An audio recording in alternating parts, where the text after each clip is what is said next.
There's a moment that keeps coming back to me. I'm scrolling through car reviews when I see two vehicles sitting side by side.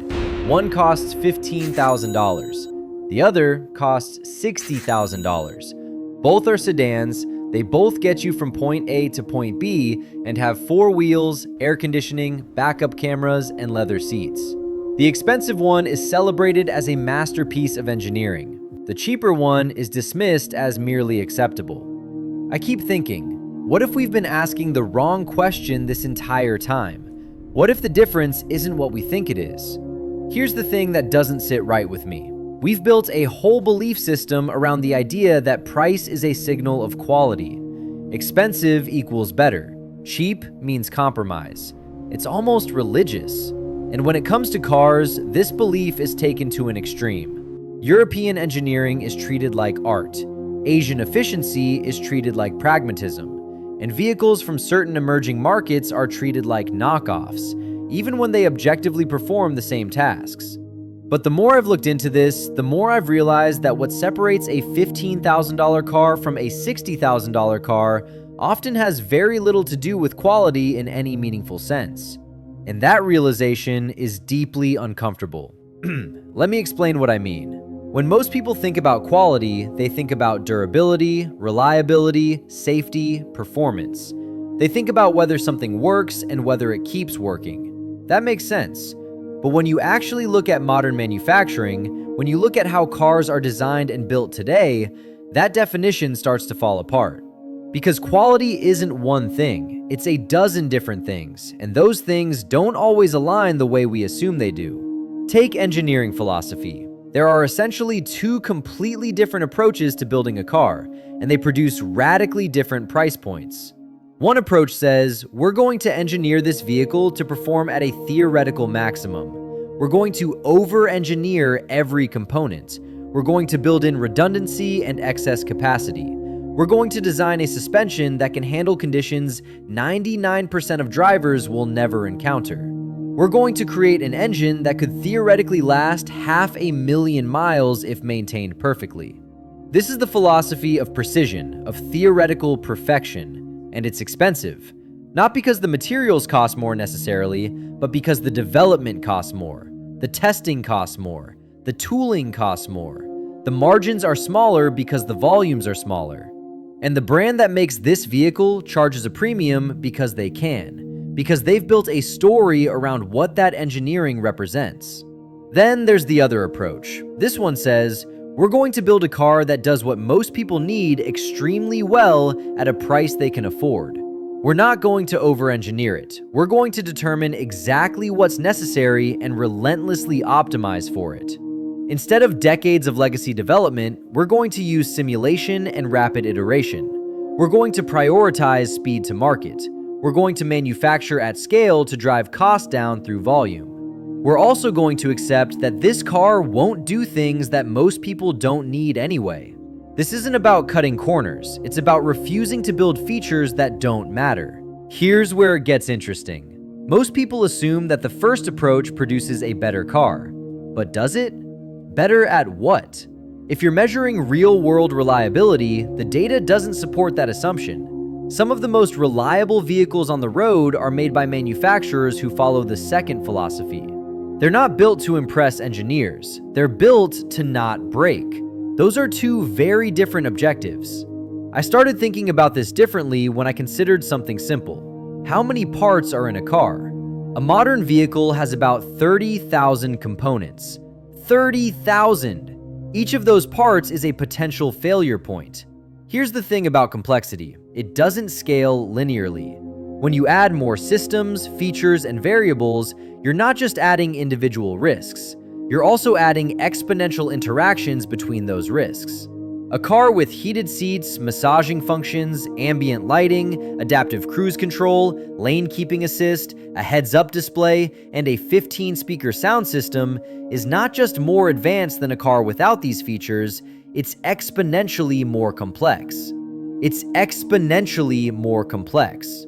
Complexity is the enemy of reliability. So you end up with this paradox. The car that costs 4 times as much often has 4 times as many things that can go wrong. And when they do go wrong, they're 4 times as expensive to fix. Because that heated seat isn't just a heated seat. It's integrated into a larger electrical system that talks to 17 other modules.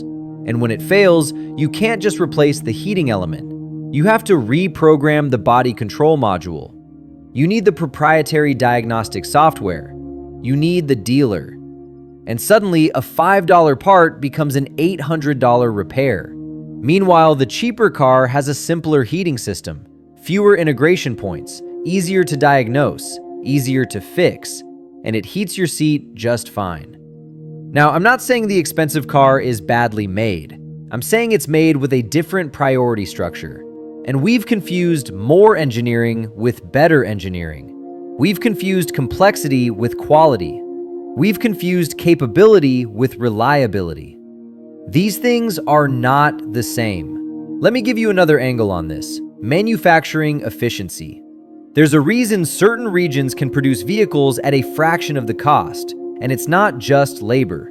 It's vertical integration, it's supply chain proximity, it's automation, it's scale.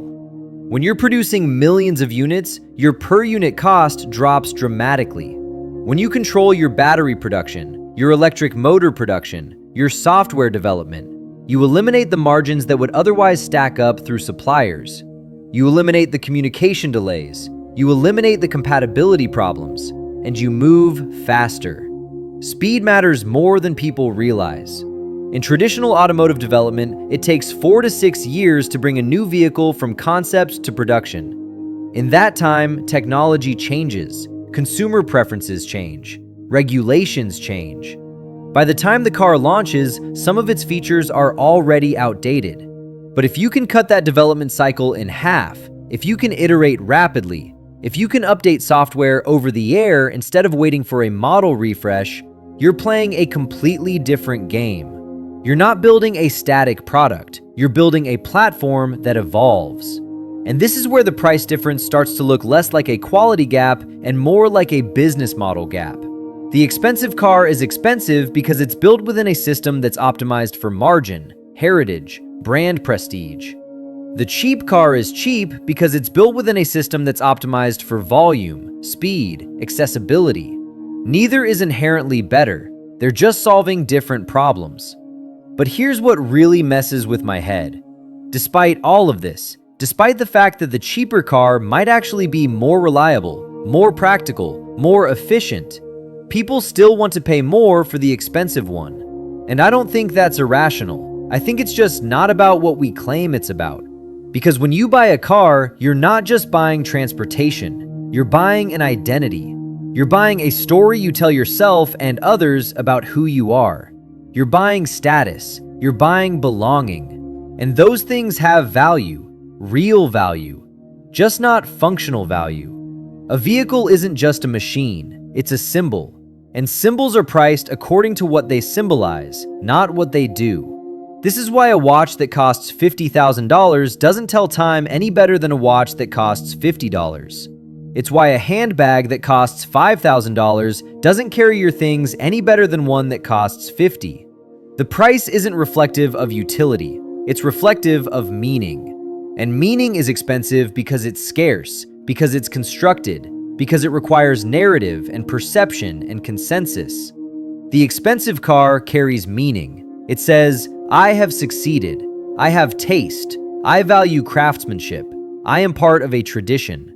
And that meaning is reinforced everywhere, in advertising, in media, in the comment section of car reviews, in the way people react when they see the logo. That meaning has been built over decades. It's real. It's just not about the car. The cheap car doesn't carry that meaning. Not yet.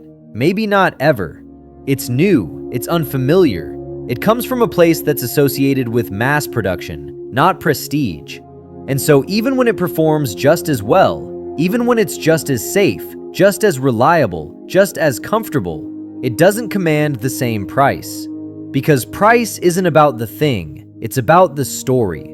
And this extends so far beyond cars. It's everywhere. It's not just cars, it's phones, clothes, coffee, even education. Somewhere along the way, we built entire markets around a very simple idea. If it's expensive, it must be better. What's strange is that we trained ourselves to feel a difference even when it isn't really there. We no longer ask whether something is good and then look at its price. We see the price first and let it decide how good it's supposed to feel. Once that perception is set, it's almost impossible to undo. Because this isn't about facts, it's about feelings. And feelings don't respond to data. So when I look at a $15,000 car and a $60,000 car sitting next to each other, I don't see a clear quality gap anymore. I see two answers to the same question. One asks, what's the maximum we can charge? The other asks, what's the minimum we can charge and still make it worth building? One optimizes for margin, the other for volume. One builds mystique, the other builds market share. Both strategies work, just for different reasons. We want to believe price reflects value because it makes the world feel fair. It makes our choices feel rational. But value isn't objective. It's emotional, contextual, and shaped by stories. A car that costs $15,000 to build might sell for $20,000. Another that costs $30,000 might sell for $70,000. The difference isn't just profit, it's brand equity, perceived scarcity, and reputation. That weight isn't material, but it's real. What's most unsettling is how we judge people through those stories. We look down on the cheap car as settling and admire the expensive one as achievement. But those judgments serve the people selling the expensive car. If everyone realized the cheaper option was often just as good, the higher price would need real justification. And often, it doesn't have it. It just has a better story. This doesn't mean all expensive cars are bad or all cheap ones are great. There are failures and successes at every price. But the link between price and quality is weaker than we were taught, and it's breaking down faster than legacy brands want to admit. Narratives crack, slowly, then suddenly. And when they do, people ask dangerous questions. What am I really paying for? And does it actually do what I need? Most of the time, the difference isn't quality. It's perception, history, identity, and the stories we choose to believe. And maybe the hardest part is admitting we're complicit. We want the badge, we want the feeling, and we're willing to pay for it. That's fine, if we're honest. Because you're not buying a better car, you're buying a better feeling.